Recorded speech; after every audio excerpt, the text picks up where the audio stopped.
katula, bir sözünü geçiremedim karına. Gül malına katula katula, bir sözünü geçiremedim karına. Daha niye vermedin ağzını payını vermeysun? Ula ula ula ula sen bir kalori bile etmeysun. Ula ula ula ula bu alemin line erkesun. Ne oldu sana, ne oldu böyle, ne oldu sana, ne oldu böyle? Nerede eski taş fırın erkek, bir anda oldu light erkek. Ne oldu sana, ne oldu böyle, ne oldu sana, ne oldu böyle? Nerede eski taş fırın erkek, bir anda oldu light erkek. Hey! Come on girls, let's go!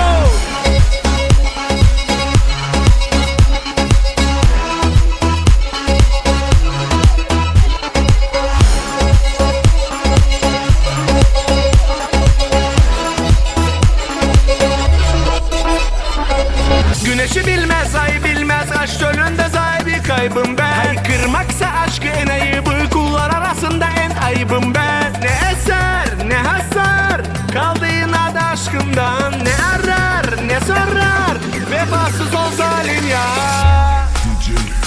Bu kadar mı, bu kadar mı, acımasız oldun sen? Bu kadar mı, bu kadar mı, özledin de aramadın neden? Bu kadar mı, bu kadar mı, acımasız oldun sen? Bu kadar mı, bu kadar mı, özledin de aramadın neden?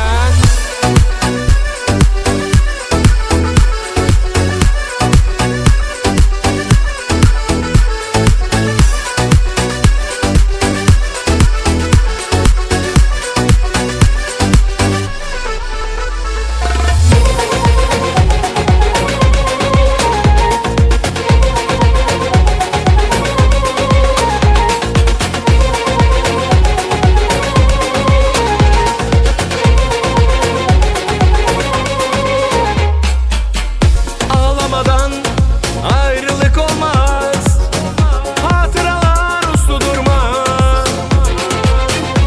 Kalanlar gideni gönlünde taşı. Aşk sevene yük olmaz, biz böyle bile böyle yaşarız. O da biliyor, o da seviyor.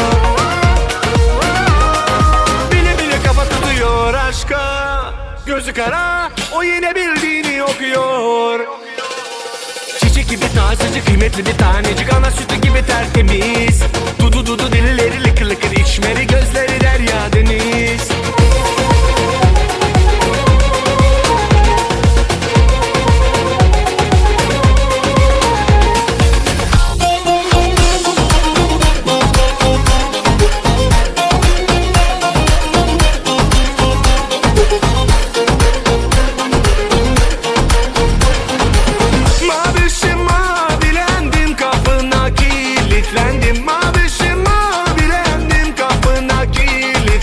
Pas tutmuştu yüreğim, seninle yenilendim. Allah